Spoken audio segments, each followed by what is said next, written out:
27 yung gamot niya na iniinom araw-araw na ngayon hindi na binigay sa kanya.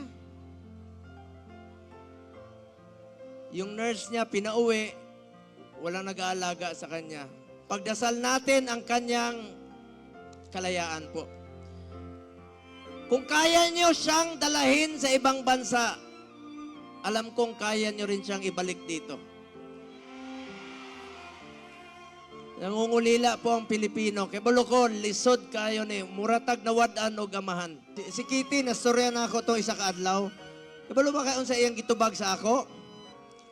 Yun niya, Ninong Bong, wala na akong tatay. Ikaw muna ang tatay ko ngayon. Pero huwag kang umiyak, sabi niya. Ngayon ang panahon na magkaisa tayo, straightforward tayo, at be strong tayo. Sana. Kaya kagabi pa ako nakikiusap sa mga politiko.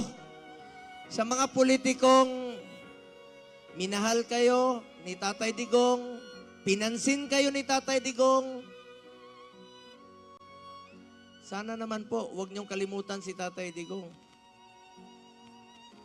Sana naman po. Yun lang po pakiusap ko sa inyo.